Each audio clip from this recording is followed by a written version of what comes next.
નમો અરિહંતાણં નમો સિદ્ધાણં નમો આયર્યાણં નમો વૈઝયાણં નમો લોહિ સંવિસાહુણં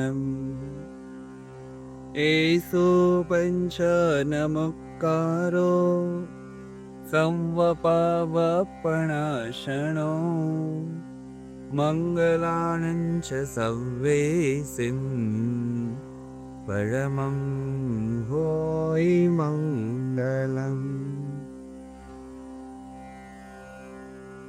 પુણ્યશાળીઓ, વૈશાખ સુદ 11 એટલે જીન શાસન સ્થાપના દિવસ. ઉત્સાહથી, ઉમંગથી અને પ્રત્યેક જૈન એ દિવસને આનંદથી ઉજવતો હોય.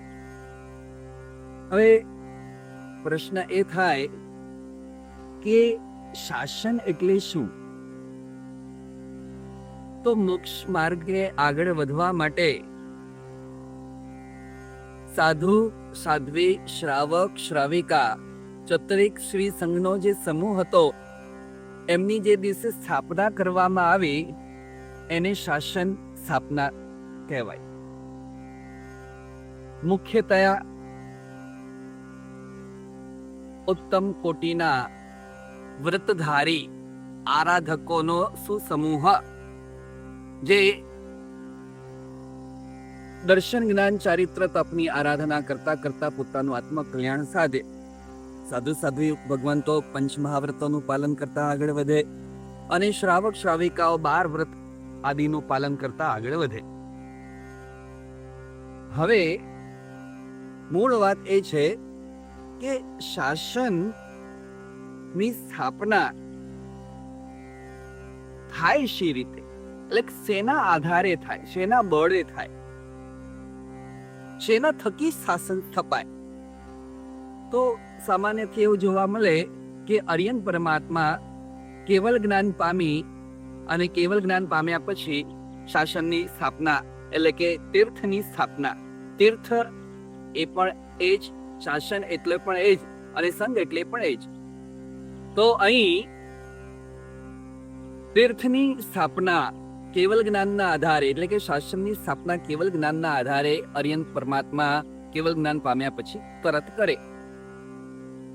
આ તો વ્યવહારથી એક વાત થઈ ગઈ, એક સામાન્યથી વાત થઈ. આ જ મુદ્દામાં જો હજી થોડા આગળ વધીએ કે ઊંડા ઉતરીએ ને તો એવું સમજાય કે કેવલ જ્ઞાનના આધારે શાસન વ્યવહારથી સ્થપાયું, પણ મૂળ જો જોવા જઈએ તો આ અરિયંત પરમાત્માએ પૂર્વના ત્રીજા ભવે જો મુજ હોવે શક્તિ એસી સવી જીવ કરું શાસન ઋષિ.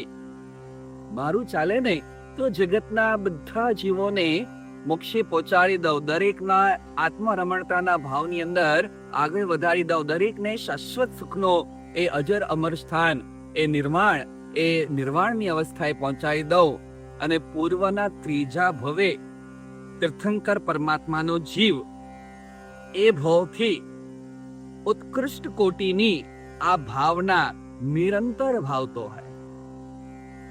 વ્યવહાર જગતની અંદર એક વાત નિશ્ચિત કહેવાય કે જ્યારે કોઈ પણ વ્યક્તિ કોઈ પણ પ્રકારનો શુભ ભાવ અથવા તો અશુભ ભાવ એ એના હૃદયની અંદર, એના મનની અંદર નિરંતર સતત કોન્સ્ટન્ટ એ જ્યારે ઘૂંટાતો હોય છે ને ત્યારે કુદરતને એવો સંજોગ એની આજુબાજુ ઉભા કરી નાખે, એવી એને અનુકૂળતા મળતી રહે. અને આ જ એક કારણ છે પૂર્વ ભવનો ઉત્કૃષ્ટ કોટીનો જે સવી જીવ કરું શાસન રસીનો ભાવ છે ને એ જ ભાવ જીવ માત્ર પ્રત્યેનો પરમોચ્ચ કોટીનો મૈત્રીનો ભાવ. અને એ મૈત્રી કેવી? આત્મલક્ષી મૈત્રી. મૈત્રી એ શરીરલક્ષી કે પદાર્થલક્ષી કે પરિસ્થિતિલક્ષી મૈત્રી નથી. સિચ્યુએશન એવી આવી કે તમે એની સાથે ફ્રેન્ડશિપ કરી એના માટેની મૈત્રી નહીં, પણ સર્વ જીવ પ્રત્યે નિસ્વાર્થપણે એમના આત્મકલ્યાણની શુભ પવિત્ર ભાવનાથી સાધેલી પારાવાર મૈત્રી ભાવના, એ જ મૈત્રી ભાવના આગળ વધતા સવિજીવ કરું શાસન રસીની ભાવનામાં કન્વર્ટ થાય અને જ્યારે આખા વિશ્વના, જગતના, બ્રહ્માંડના 14 રાજલોકના તમામ જીવોનો આત્મકલ્યાણ કરીને સુખી બનાવવાની ભાવના થાય, એના ફળ સ્વરૂપે અથવા એના રિઝલ્ટ સ્વરૂપે કર્મસત્તા આ જીવને તીર્થંકર નામ કર્મની ભેટ આપી. તીર્થંકર નામ કર્મની ભેટ મળી. આ પણ એક કર્મની પ્રકૃતિ છે. 8 પ્રકારના જે કર્મ છે એમાં નામ કર્મ, અને એ નામ કર્મની એક પ્રકૃતિ છે તીર્થંકર નામ કર્મ. અને એ ગિફ્ટ છે, એક ભેટ છે. એ ભેટ એ જીવને શેના આધારે મળી? તો નિરંતર શુભ ભાવ, જીવ માત્રના કલ્યાણનો શુભ ભાવ, સર્વને શાશ્વત સુખી બનાવી મોક્ષે પહોંચાડવાનો જે શુભ ભાવ હતો એના આધારે.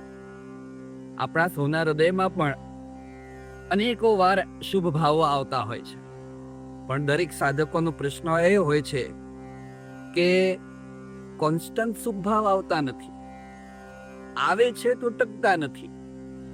અને શુભ ભાવ ટકે છે તો નિરંતર એમાં વૃદ્ધિ થવી જોઈએ, વધારો થવો જોઈએ, તો એ વધારો થતો નથી. એની સામે આ તીર્થંકર પરમાત્મા પૂર્વના 3જા ભાવથી એ ભાવની અંદર ઘડી બે ઘડી નથી રહ્યા, 2-4 દિવસ નથી રહ્યા, કે 2-4 વર્ષો નથી રહ્યા, આખું જીવન એ જ ભાવની અંદર એ તરતા રહ્યા છે, એ જ ભાવની અંદર એ આગળ વધેલા છે. અને એના પરિપાક સ્વરૂપે, એના વિપાક સ્વરૂપે આ ભવે જ્યારે એ તીર્થંકર બને છે, એટલે કે પરમાત્મા દીક્ષા થઈ, સાધના કરી, 4 ઘાતી કર્મનો ક્ષય થયો, કેવલ જ્ઞાન, કેવલ દર્શન ઉત્પન્ન થયો. અને એ તીર્થંકર નામ કર્મના પ્રતાપે સંવત્સરણની રચના થાય, દેવતાઓ આવે, પરમાત્મા વાણી વરસાવે, અને હજારો, લાખો, કરોડો, અબજો, સંખ્યાતા અસંખ્યાતા જીવોને તરવા માટેનો એક આલંબન, ઉત્તમ આલંબન, ઉત્કૃષ્ટ આલંબન સ્વરૂપ એ પરમાત્મા તીર્થની સ્થાપના, એટલે કે સંઘની સ્થાપના, એટલે કે શાસનની સ્થાપના કરે. તો અહીં વળી પાછો રિપીટ કરી દઉં કે શાસન સ્થપાય છે અરિહંતોના કેવલ જ્ઞાનના આધારે, શાસન ચાલે છે શ્રુત જ્ઞાનના આધારે.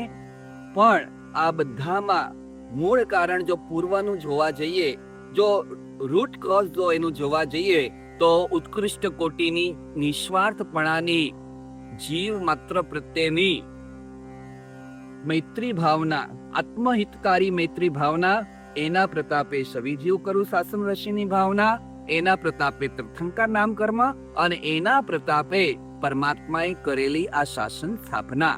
તો આ એક આખો માર્ગ છે. આપણે તો જ્યારે તીર્થંકર બનીશું ત્યારે, જ્યારે તીર્થ સ્થપાશે આપણા હાથે ત્યારે, પણ અત્યારથી, આજથી જ આપણે નિરંતર જીવ માત્રના આત્મકલ્યાણની એકાંતે હિતકારી ભાવના, શુભ ભાવના પારાવાર નિરંતર એ ભાવના ભાવતા રહીએ. એક પણ જીવ મારા મૈત્રી ભાવના સર્કલમાંથી બાકી ના રહી જાય. એ ચાહે મારો દુશ્મન હોય, વેરી હોય, વિરોધી હોય, ઓપોઝિટ પાર્ટી વાળો હોય, મારું અહિત કરનારો હોય, અહિત કરી દીધેલું હોય, કોઈ પણ જીવ હોય, કોઈ પણ જીવ બાકી ના રહી જાય આપણા મૈત્રી ભાવથી, આપણા શુભ ભાવથી. એવી ભાવના જો ભાવીશો તો ભવિષ્યમાં કદાચ કુદરત એવા સંજોગો પણ ઉત્પન્ન કરી દે કે ભવિષ્યમાં આપણા હાથે પણ આવા શાસનની સ્થાપના થાય. આગળની વાત, પણ અત્યારે આ શાસન મળ્યું છે, શાસન પામ્યા છીએ, એને જો ફળદાયી બનાવવું હોય, સફળ અને સાર્થક બનાવવું હોય, તો જીવો પ્રત્યેનો આ શુભ ભાવ ગૂંથતા જજો. શાસનની દિવ્ય ધ્વજા અને પતાકાને આગળ ને આગળ, ઊંચી ને ઊંચી લહેરાવતા જજો. આ શાસન થકી જ આત્માનું કલ્યાણ છે, આ શાસન થકી જ જીવનો ઉદ્ધાર છે.